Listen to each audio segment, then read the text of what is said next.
Então, livro do profeta Jeremias, capítulo 31, do verso 1 ao verso 3. E depois do verso 31 ao verso 34. Mesmo assentados, mas com reverência à leitura da palavra de Deus. Jeremias 31, do 1 ao 3, e depois do 31 ao 34. Diz assim a palavra do Senhor. Naquele tempo, diz o Senhor, serei o Deus de todas as tribos de Israel, e elas serão o meu povo. Assim diz o Senhor, o povo que se livrou da espada logrou graça no deserto. Eu irei e darei descanso a Israel. De longe se me deixou ver o Senhor, dizendo, com amor eterno eu te amei, por isso com benignidade te atraí. Verso 31. Eis aí vem dias, diz o Senhor, em que firmarei nova aliança com a casa de Israel e com a casa de Judá. Não conforme a aliança que fiz com os seus pais no dia em que os tomei pela mão para os tirar da terra do Egito, porquanto eles anularam a minha aliança, não obstante eu os haver desposado, diz o Senhor. Porque esta é a aliança que firmarei com a casa de Israel depois daqueles dias, diz o Senhor. Na mente lhes imprimirei as minhas leis, também no coração lhes inscreverei. Eu serei o seu Deus, e eles serão o meu povo. Não ensinará jamais cada um ao seu próximo, nem cada um ao seu irmão, dizendo, conhece o Senhor, porque todos me conhecerão, desde o menor até o maior deles, diz o Senhor, pois perdoarei as suas iniquidades e dos seus pecados jamais me lembrarei. Que Deus nos abençoe na meditação da sua palavra. Eu quero falar nessa noite com os irmãos sobre o eterno amor de Deus. Com amor eterno eu te amei. Por isso, quando as crianças cantaram aqui dizendo, quem foi que morreu na cruz para nos salvar? Foi Jesus Cristo só por me amar. Eu disse que as crianças já anunciaram a mensagem nessa noite, que é o que Deus tem a falar aos nossos corações. O eterno amor de Deus, um amor que não tem tempo, um amor que perdura, um amor que permanece. E que às vezes nós não nos tomamos conta da dimensão, da preciosidade, da grandeza desse amor. São muitas as ilustrações da palavra de Deus que nós podemos usar quando fala sobre o amor. O amor de Deus. Jesus, em Lucas, capítulo de número 15, ele usa 3 parábolas. A parábola da ovelha perdida, da moeda perdida e do filho perdido. O pastor vai em busca da ovelha. A mulher vai à casa em busca da moeda. E o pai espera de braços abertos o filho voltar para casa. É um amor que vai além daquilo que nós entendemos na maioria das vezes como amor no nosso tempo. Desde domingo passado, nós começamos a meditar sobre o amor. Semana passada nós falamos sobre a natureza do amor. O que ele exige, como ele opera. E hoje eu quero falar sobre esse autor do amor, ou sobre a pessoa de Deus, como alguém que ama. Como o 1 João no capítulo 4 ele diz que Deus é amor. Quando nós olhamos para esse texto, ou para o livro do profeta Jeremias de uma forma geral, o profeta Jeremias ele vive um tempo em que o povo estava sendo exortado por Deus para voltar-se para Deus, para arrepender-se dos seus pecados, obedecer a palavra de Deus, para que não fosse levado para o cativeiro, para que não fosse levado para fora de Jerusalém, para fora do seu reino, que era Judá. O povo então não deu ouvidos a Deus através dos seus profetas, antes permaneceu numa vida de desobediência, permaneceu indiferente à voz de Deus que falava e ecoava através dos lábios do profeta. Então Deus através do profeta ele diz, olha, vocês vão ficar 70 anos num cativeiro, vocês vão ser levados para longe, assim como aconteceu com o irmão de vocês, que era Israel, né, o povo de Israel, que no ano de 722 foi levado pelo Império Assírio, né, o reino do norte, e ele é levado, e Israel passa a ser um lugar onde miscigenação acontece. Os israelitas começaram a ter vida familiar e casaram-se com outras pessoas de outras nacionalidades, de outras nações. E aí o profeta Jeremias está dizendo, olha, Judá, se vocês não se arrependerem, vai acontecer a mesma coisa. E aí Deus deu alguns avisos. Quando Nabucodonosor, no primeiro momento, vem, invade Jerusalém, e ele estabelece como rei em Judá Joaquim. E ali um período de 11 anos se passa, e o profeta Jeremias anunciando. O profeta Jeremias dizendo, se arrependa. O povo então, no ano de 586 a.C., é levado para a Babilônia. Jerusalém é destruída. O povo é tirado da sua terra. Ninguém era mais dono de nada. E eles lá vão viver um tempo de 70 anos, longe da sua terra. Embora foram livrados da espada. O verso 2 diz isso. O povo que se livrou da espada logrou graça no deserto. O povo foi livre de ser morto, alguns foram mortos, outros foram livres de serem mortos, mas foram levados para a Babilônia. Imagine a situação. O povo sendo levado para longe, situação desesperadora, nação acabada, Jerusalém destruída, o templo destruído, a vida como um todo. Na verdade, isso que acontece com a nação de forma física foi o reflexo daquilo que já havia acontecido na nação de uma forma espiritual. A nação já havia se distanciado do Senhor, já estava destruída espiritualmente por causa da idolatria, por causa da maldade, por causa da incredulidade. O profeta, até o capítulo de número 27 e 28, ele traz uma mensagem de exortação, uma mensagem que fala e que aponta para o povo o seu pecado, a sua maldade. Mas do capítulo 29 em diante, ele traz uma mensagem de consolo. E o capítulo de número 31, de uma forma específica, ele fala da restauração do povo de Judá. Ele fala da restauração do povo de Israel, onde essas duas nações que haviam sido divididas no tempo do reinado do filho do rei Salomão, chamado Roboão, onde o império se divide em dois. Deus estava dizendo, eu vou fazer desses dois um só povo. Deus iria restaurar. Deus faz uma promessa de restauração, tanto que o capítulo de número 18, quando você lê sobre o profeta descendo à casa do oleiro, e ele vê que o vaso havia estragado na mão do oleiro, quebrado, e aí Deus pergunta, olha, esse oleiro ele fez um vaso novo, acaso eu não tenho autoridade nem poder para fazer do meu povo um outro vaso, conforme me agrade? Então Deus, a mensagem do capítulo de número 18 é uma mensagem que aponta para a restauração de uma nação, não numa perspectiva física, mas principalmente numa perspectiva espiritual. Sim, os 70 anos passaram e o povo volta. O povo voltou para Jerusalém.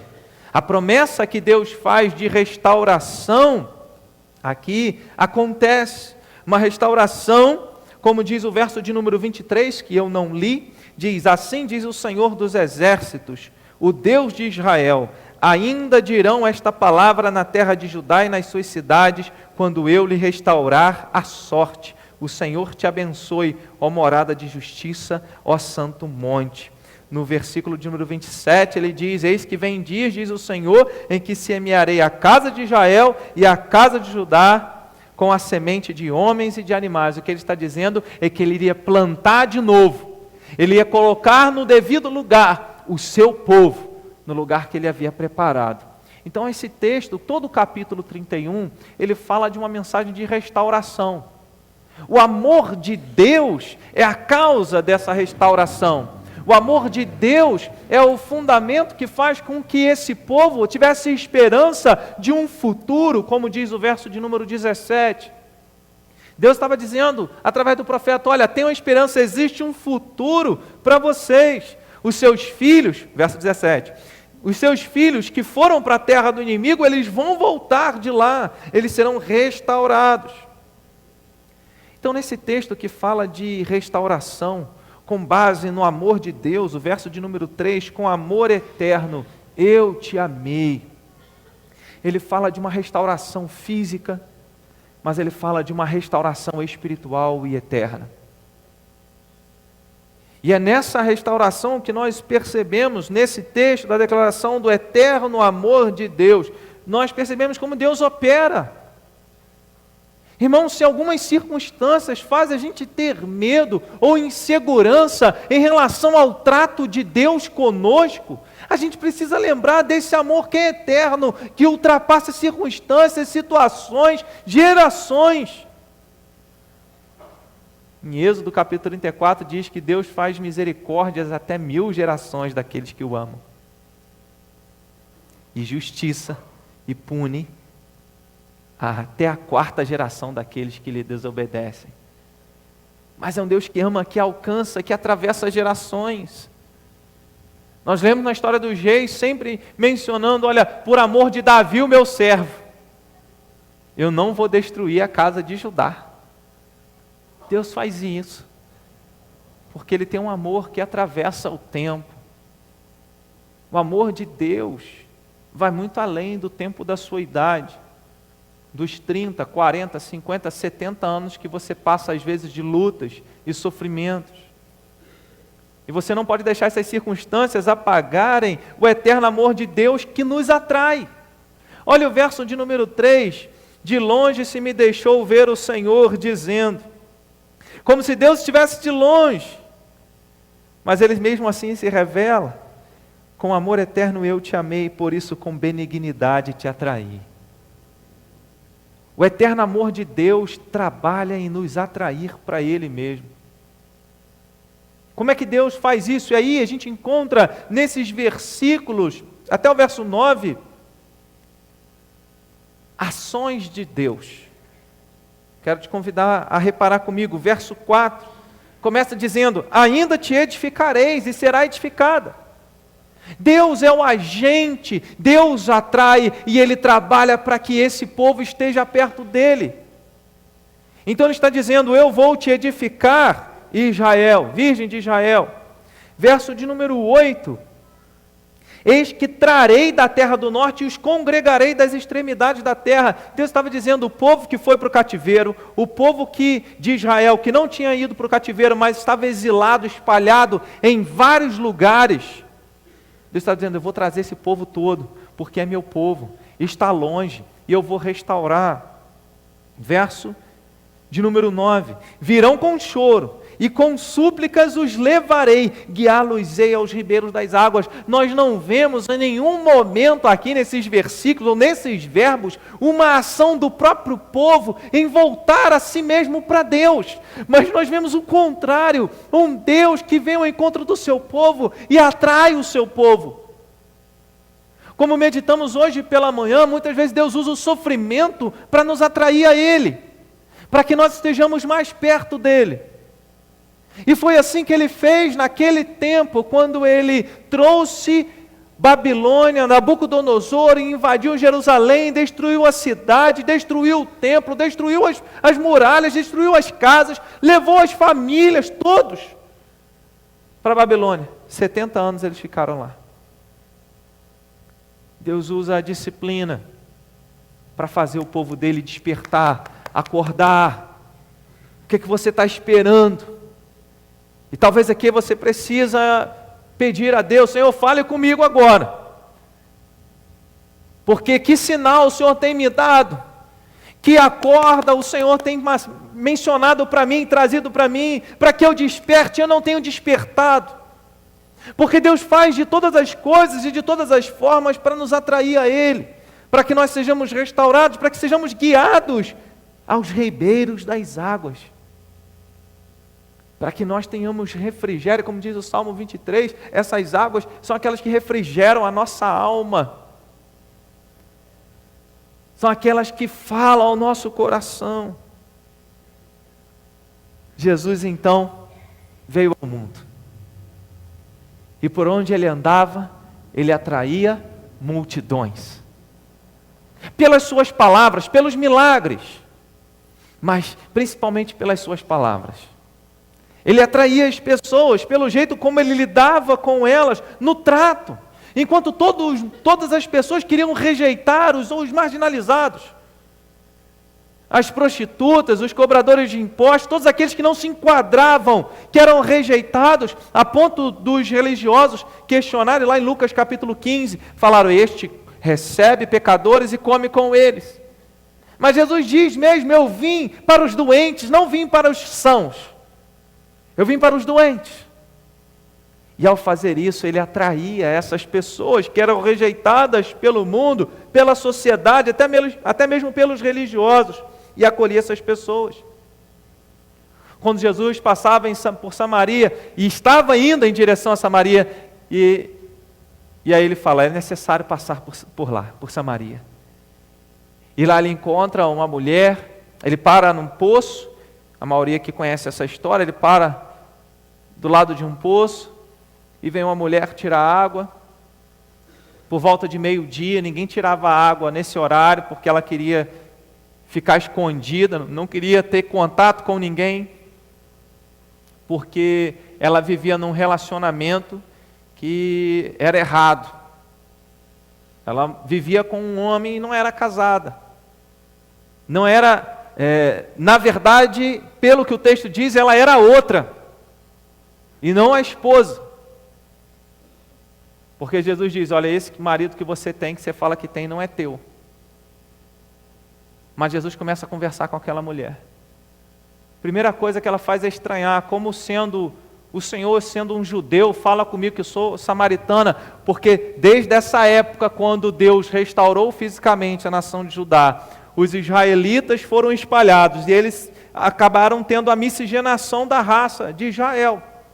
Os judeus voltaram e permaneceram casando entre si. Quando eles voltaram, depois de 70 anos do cativeiro da Babilônia, eles não quiseram mistura com os samaritanos. E chamaram os samaritanos de incrédulos por causa disso, e que eles não eram nem mais dignos da salvação. Cortaram o vínculo. Então por isso ela diz, como sendo o Senhor judeu, fala comigo que sou mulher e ainda sou samaritana. E ele diz, me dê água.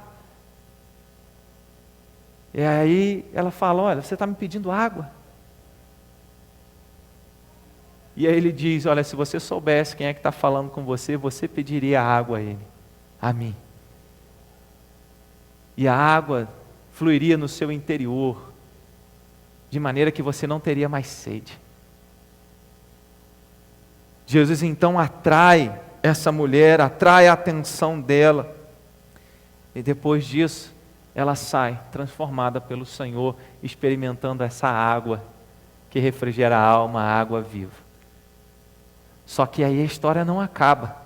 E não é esse o destaque que eu quero dar nessa história, nessa ilustração do sermão. No capítulo 4, verso 39 ao 42, diz assim, muitos samaritanos daquela cidade creram nele, em virtude do testemunho da mulher que anunciara, ele me disse tudo quanto tenho feito. Ela foi transformada pela palavra dele. Ele me disse tudo quanto tenho feito. Verso 40. Vindo, pois, os samaritanos ter com Jesus, pediam-lhe que permanecesse com eles.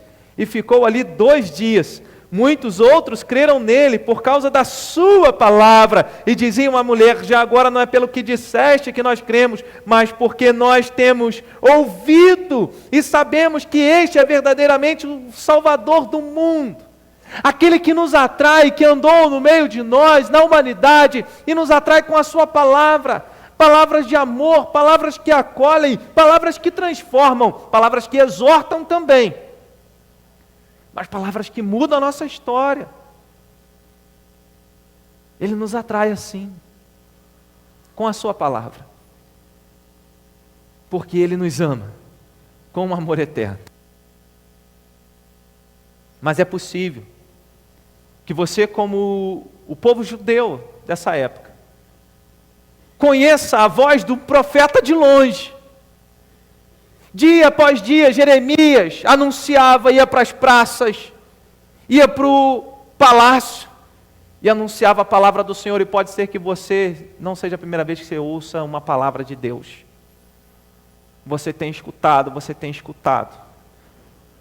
Essa reflexão tem a ver com a recepção de membros nessa noite.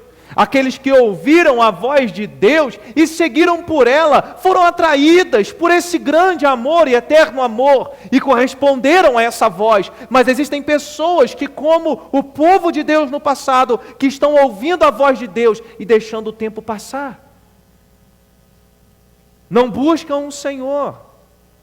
Creem em Jesus, creem em Deus, creem na Bíblia, mas como os israelitas tinham essa fé, mas eles não viviam isso, estavam distantes da voz. Olha o verso de número 6, porque haverá um dia em que gritarão os atalaias na região montanhosa de Efraim, levantai-vos e subamos a Sião, ao Senhor nosso Deus. E eu penso que esse versículo aqui aponta lá para João 4, quando aqueles samaritanos que Jesus passeou por lá, ouviram a voz dele, e disseram, vamos a Sião agora, vamos ao encontro do Senhor Jesus. No texto aqui não diz Senhor Jesus, mas vamos ao encontro do Senhor, nosso Deus. Porque ouviram a voz do Senhor. Foram atraídos por sua palavra, que os guiava, que fazia eles se reunirem, que os congregava, que produzia edificação. Verso 4, verso 8, verso 9. Deus os livrou da espada, verso de número 2. E até mesmo quando levou o seu povo ao deserto, fez isso para que falasse ao coração do seu povo. Osés capítulo 2, verso 14, ele diz, levarei o meu povo, atrairei o meu povo ao deserto, e lá lhe falarei ao coração. Não fique surdo para a voz de Deus. Não deixe passar a voz do Senhor, porque Deus tem te atraído para Ele, para a sua presença, e por vezes pode ser que alguns tenham deixado de ouvir a voz de Deus.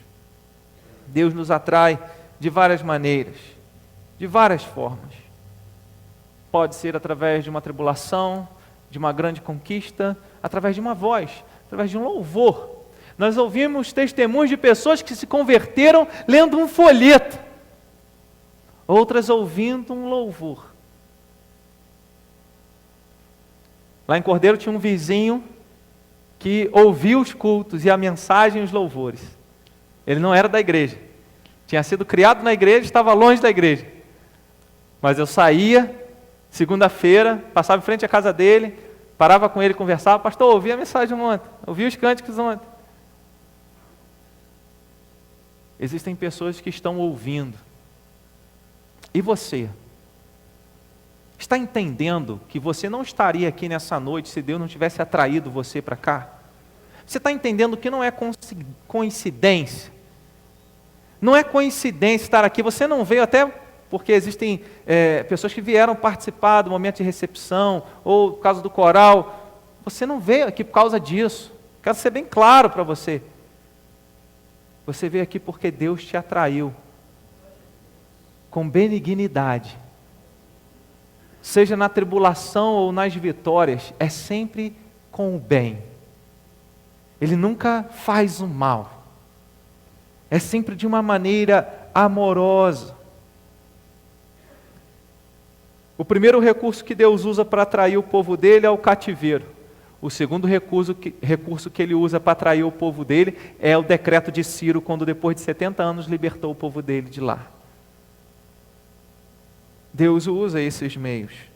Nos evangelhos, nós encontramos os relatos que Jesus percorria as cidades de Israel, pregando a mensagem de arrependimento.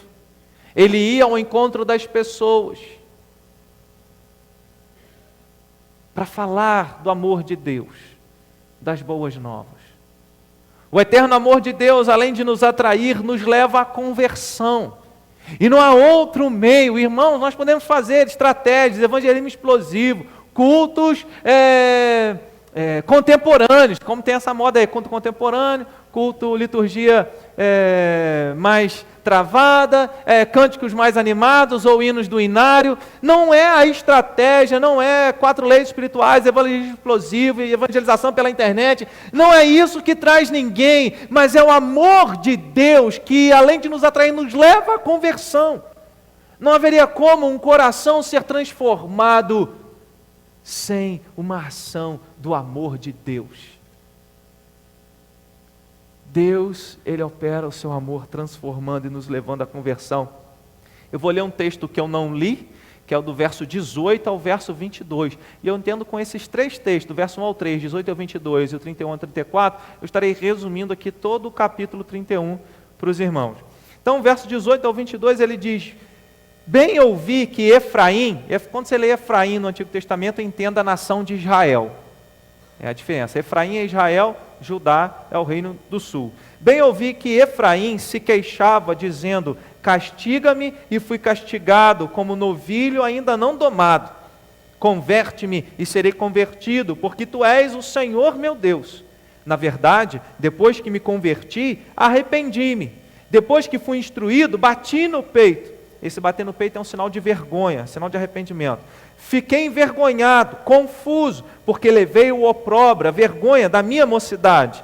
Não é Efraim, meu precioso... Guarda isso aí, irmãos. Verso 20 e 21. Não é Efraim, meu precioso filho, filho das minhas delícias? Pois tantas vezes quantas falo contra ele, tantas vezes ternamente me lembro dele. Comove-se por ele o meu coração, deveras me compadecerei dele, diz o Senhor. Irmãos, eu vejo aqui um amor de Deus que olha para cada um de nós e se compadece. Quanto mais nós corremos dele, mais ele vem ao nosso encontro. Você tenta fugir e ele coloca diante de você um louvor na segunda-feira. Você diz que não quer ouvir e ele cerca você com uma pessoa no ônibus que vai te lembrar dele, vai te lembrar de Deus. Você não quer saber dele e você lê uma postagem no Facebook que te lembra dele e isso corrói você. Isso te incomoda. Porque o amor de Deus alcançando você, te levando a você entender que você precisa do perdão dele, que você precisa da salvação dele. Nós precisamos da salvação de Deus. Simpatizantes não entrarão no reino dos céus. Entrarão no reino dos céus aqueles que confessaram Cristo, aqueles que bateram no peito e disseram, como aquele publicano que estava no final da igreja, como diz lá, Jesus contando a parábola, e ele bate no peito e diz: Senhor, sê propício a mim pecador, tem misericórdia de mim que sou pecador. Como o povo, quando dizia: Senhor, castiga-me, na verdade, quando eu me converti, arrependi-me. Porque conversão é fé e arrependimento. É preciso crer em Cristo, mas é preciso também se arrepender dos seus pecados. Mais do que voltarem, entenda bem, mais do que voltarem do cativeiro após 70 anos, porque isso foi prometido, isso aconteceu. Se você observar do verso 15 ao verso 17, ele diz isso. Assim diz o Senhor: ouviu-se um clamor em Ramá, pranto e grande lamento. Era Raquel, que é o povo de Israel, chorando por seus filhos, inconsolável por causa deles, porque já não existem. Assim diz o Senhor: reprime a tua voz de choro e as lágrimas de teus olhos, porque há recompensa para as tuas obras. As tuas obras aqui eram as orações, o clamor do povo. Diz o Senhor: pois os teus filhos voltarão da terra do inimigo. Há esperança para o teu futuro, diz o Senhor, porque teus filhos voltarão para os seus territórios. Isso se cumpriu no ano de 516. Antes de Cristo. Mas aqui vai além. Essa conversão não é simplesmente voltar à terra de Israel, mas é voltar o coração para Deus, é voltar-se para o Senhor, é deixar a rebeldia, deixar o coração, o mal incurável. O capítulo 30, depois se você ler em casa o capítulo 30, o verso 12, ele vai mencionar que esse mal do povo era um mal incurável, mas Deus tem, ainda que tivesse esse mal incurável no coração do povo, Ele vai ao encontro, Ele transforma, porque Ele ama, porque Ele quer salvar, porque Ele é o único que pode converter e transformar a vida de alguém. Não são poucos, irmãos, os que não têm forças para mudar. E só o Senhor pode convertê-los realmente. Então que nós lembremos da ilustração do capítulo 18, do oleiro. Do livro do profeta Ezequiel, que é dentro desse mesmo contexto de cativeiro. né, de levar para cativeiro, de permanecer no cativeiro. O profeta Ezequiel, no capítulo de número 37, ele tem a parábola lá, a ilustração do vale de ossos secos. Deus é poderoso para transformar. Deus é poderoso para fazer com que nós enxerguemos o nosso próprio pecado e nos arrependamos deles. Verso de número 19. Quanto mais perto de Deus nós estamos, mais fácil será para nós percebermos as nossas próprias vergonhas e os nossos próprios pecados. Não tem como você perceber suas falhas estando longe de Deus. Deus então te atrai de uma forma, mas em alguma medida você precisa olhar para a sua própria falha e dizer: Senhor, tem misericórdia de mim, perdoa os meus pecados. Eu sei que essa é uma obra que Ele realiza primeiro em você. Mas você precisa reconhecer o seu erro, o seu pecado, senão não há cura. Jesus nos ensina a orar em Lucas 11:4, Senhor, perdoe os meus pecados. Porque a gente precisa ter noção dos nossos pecados. Isso nos ensina a importância do arrependimento. Primeira carta de João, capítulo 1, verso 9. O apóstolo nos ensina: se nós confessarmos os nossos pecados, o Senhor é fiel e justo para nos perdoar os pecados e nos purificar de toda injustiça. Olha o verso de número 21 e 22. Põe-te, Marcos, finca postes que te guiem, presta atenção na vereda, no caminho por onde passaste. Regressa, ó Virgem de Israel, regressa às tuas cidades. Até quando andarás errante, ó filha rebelde? Porque o Senhor criou coisa nova na terra. A mulher infiel, o que é que Deus está criando? A mulher infiel virá a requestar-se um homem, ou seja, a mulher infiel vai querer voltar para ele e desejar ser a sua namorada novamente. O que Deus está dizendo? Coisa nova, porque nunca se ouviu de alguém que foi infiel e manteve um relacionamento, porque nós somos infiéis. Aí o apóstolo Paulo diz no Novo Testamento: ainda que nós sejamos infiéis, Ele todavia permanece fiel. Nós falhamos, Ele permanece firme. Nós quebramos a aliança, como diz o verso 32. Quebramos a aliança, mas Ele vem e mantém essa aliança e nos restaura para que nós permaneçamos nela. Esse é um Deus que nos ama, que mostra cuidado, mostra amor ao nos converter, ao transformar o nosso coração. Os filhos iriam voltar e seriam alcançados. Jesus, no Novo Testamento, João Batista também, eles começam a pregar: arrependei-vos, porque está próximo o reino dos céus. Essa é a mesma mensagem que os profetas pregaram no Antigo Testamento. João Batista pregou, Jesus anunciou e passava chamando as pessoas, anunciando a necessidade de arrependimento dos pecados para que elas sejam salvas. Agora pensa comigo, se alguém não consegue ficar triste com os seus próprios pecados, não consegue se arrepender deles, então a gente pode duvidar se houve uma verdadeira conversão. Você, cristão, professo, se você não se incomoda com os seus pecados, há algo de errado com você, porque o amor de Deus te leva a uma verdadeira conversão, a um verdadeiro arrependimento. Ao passo que muitos que talvez não tenham professado uma fé através de sinais da aliança, como nós vimos aqui nessa noite, o batismo e a Santa Ceia, têm demonstrado talvez um coração muito mais arrependido e quebrantado. Volto à parábola do fariseu e do publicano orando no templo. O fariseu no altar ajoelhado, dizendo: Senhor, obrigado porque sou teu servo, dou o dízimo, participo das atividades, jejum, não sei quantas vezes por semana, sou consagrado ao Senhor. E o publicano lá atrás dizendo: Senhor, tem misericórdia de mim que sou pecador. Jesus fala que quem voltou para casa perdoado foi aquele que se humilhou diante de Deus.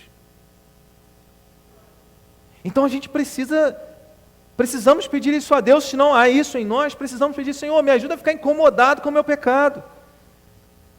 Quando compreendemos o amor de Deus em Jesus Cristo por cada um de nós, nós ficamos constrangidos. Paulo fala isso na segunda carta aos Coríntios, capítulo 5, verso 14. Então, como não nos entristecermos com os nossos erros e buscarmos uma vida santa, deixarmos de buscar uma vida santa? Busca uma vida de comunhão com o Senhor. O eterno amor dele te atrai, o eterno amor dele te leva à conversão para que você enxergue os seus pecados e se arrependa deles.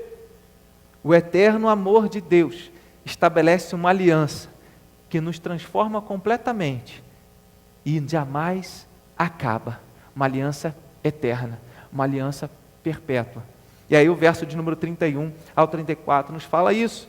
Eis aí vem dias, diz o Senhor, em que firmarei nova aliança com a casa de Israel e com a casa de Judá. Se você ler nova aliança, do lado dessa palavra aliança deve ter uma letrinha na sua Bíblia, a maioria das Bíblias tem uma letrinha. Essa letrinha te leva para uma nota de rodapé que vai te mostrar Mateus capítulo 26, versículo de número 28. Jesus está estendendo o cálice e dizendo aos seus discípulos: este cálice é a nova aliança no meu sangue. A promessa que Deus fez pelo profeta Jeremias, foi cumprida pelo Senhor Jesus ao derramar o sangue dele na cruz. Jesus, ao celebrar a última ceia, estava celebrando essa nova aliança. Ele deixa de celebrar naquele momento, depois que ele celebrou a Páscoa judaica, ele passa então a celebrar a Páscoa cristã, a nova aliança, que não trata de questões físicas e externas, porque as pessoas podem ser batizadas, podem tomar a Santa Ceia e estarem mais com o pé no inferno do que com o pé no céu. Participar da Santa Ceia, do batismo da Santa Ceia é importante, mas o que o texto está nos mostrando aqui, ele está dizendo que essa aliança com Deus é revelada não somente, é revelada assim também como nós tivemos nessa noite, é revelada não somente com batismo e Santa Ceia, mas é revelada com um coração transformado. E aí, olha o que ele diz, verso de número 33, porque esta é a aliança que firmarei com a casa de Israel depois daqueles dias, diz o Senhor, na mente lhes imprimirei as minhas leis, também no coração lhes inscreverei, eu serei o seu Deus, eles serão o meu povo. Deus coloca a sua palavra aqui, Deus coloca a sua palavra aqui. Não adianta ter a palavra de Deus na boca e não ter no coração. Mateus capítulo 15, verso 8, cita o profeta Isaías, e ele diz, este povo honra-me com os lábios, mas o seu coração está longe de mim, em vão me adoram, ensinando doutrinas e preceitos de homens. Então ele está dizendo que Deus ia colocar a palavra dele na nossa mente, e inscrever, irmãos, é uma gravura. Quando você inscreve algo, não é caneta, não é lápis, é algo gravado em pedra, é algo que não sai. Inscrever não é escrever. No coração, aliás, inscreverei, é como Deus pegasse um ponteiro e fosse marcando o nosso coração e colocando a sua palavra, assim como Ele fez lá no Monte Sinai, escrevendo as tábuas da lei. É para deixar marca. Quando o amor de Deus invade a nossa vida, alcança o nosso coração, deixa marca no nosso coração. E essa marca no nosso coração produz frutos, uma vida transformada. Uma vida que segue os passos do Senhor Jesus. Verso 34, não ensinará jamais cada um a seu próximo, cada um a seu irmão, dizendo, conhece ao Senhor, porque todos me conhecerão, desde o menor até o maior deles, diz o Senhor, pois perdoarei as suas iniquidades e dos seus pecados, jamais me lembrarei. E aqui é onde nós entendemos que o sangue de Jesus é a nova e eterna aliança. Porque na antiga dispensação, na antiga aliança, ou naquilo que era a sombra, que apontava para o sacrifício de Jesus, todo ano, todo tempo, os animais precisavam ser sacrificados, para que ao derramassem sangue, pudessem lembrar do perdão de pecados. O autor aos Hebreus, do livro aos Hebreus, nos ensina que o sangue de Jesus foi derramado uma vez por todas. Os efeitos do sangue de Jesus derramado por nós valem por toda a eternidade. Portanto, você não completa o que Jesus fez na cruz com as suas obras. Você não dá uma ajudinha na obra da salvação e da aliança e da graça de Deus vindo à igreja. Então, vir à igreja não conta ponto para a sua salvação. Ser santo não conta ponto para a sua salvação. Fazer aquilo que é a vontade de Deus não conta ponto para a sua salvação. O que é para a sua salvação é essa nova aliança que está no sangue de Jesus Cristo, e é nele que Deus perdoa os seus pecados. É nele que Deus restaura você. E aqui eu volto ao início. Porque a mensagem desse capítulo é uma mensagem de restauração por causa do eterno amor de Deus. E o que Jesus fez vindo à terra, morrendo na cruz, foi para nos restaurar na comunhão com Ele, na comunhão com o Pai. E tudo isso Ele fez porque Ele te ama. Lembre do verso 20. Quantas vezes falo contra Ele, tantas vezes eternamente me lembro dEle. Deus sabe os seus pecados, sabe os meus pecados, sabe quantas vezes nós falhamos. Irmãos, eu penso nisso, reflito nisso, isso me emociona, porque é um Deus que não desiste. Como não agradecer? Como não ser grato por essa graça, por esse amor que mudou a nossa história através da obra de Jesus na cruz? Será que você tem dúvidas de que é Deus quem está cuidando de você? Será que você tem dúvidas de que Deus está atraindo você para Ele mesmo e que Ele usa todas as circunstâncias para isso? Será que você tem dúvidas de que Ele te atrai de uma forma benigna? De que o objetivo dele com você não é te dar uma casa, um carro, prosperidade, saúde. O objetivo dele com você é você se arrepender dos seus pecados. É você ser salvo. Porque você pode viver uma vida inteira aqui nessa terra, satisfazendo a sua vontade, vivendo bem, próspero, mas ser lançado para longe dele, e ele não quer isso. Então que nós tenhamos mais momentos como esse, como nós tivemos aqui nessa noite. Que nós sejamos instrumentos para compartilhar do eterno amor de Deus, que atrai, que converte, que estabelece uma aliança eterna, que transforma a nossa vida, não de fora para dentro, mas de dentro para fora. E essa é uma transformação verdadeira, quando vem nessa direção, de dentro para fora. Não é de fora para dentro. Muitas pessoas dizem assim, não, eu tenho que acertar algumas coisas na minha vida, para então ir para a igreja. Querem mudar de fora para dentro. Mudança de fora para dentro não acontece. Uma vez minha mãe falou para mim assim, Diego, eu preciso deixar algumas coisas aí que eu gosto e tal, e depois eu vou para a igreja. Falei assim, mãe, se você não for, aí que nunca você vai conseguir. Nós precisamos de Deus. Se não for a ação dele, depois disso ela foi, né? E hoje ela serve ao Senhor. Mas porque ela foi como estava. Deus sabia como o seu povo estava, distante, no pecado, indiferente, à voz profética. Mas Deus mesmo assim atrai, edifica, guia, congrega. Deus converte, eles se arrependem, eles confiam, Deus age, Deus estabelece e promete uma nova aliança eterna para sempre. Deus não quer um encontro com você dominical, Deus quer uma aliança de coração, uma aliança que pode começar hoje e pode continuar por toda a eternidade. Uma aliança manifesta no sangue de Jesus Cristo, para mim, para você.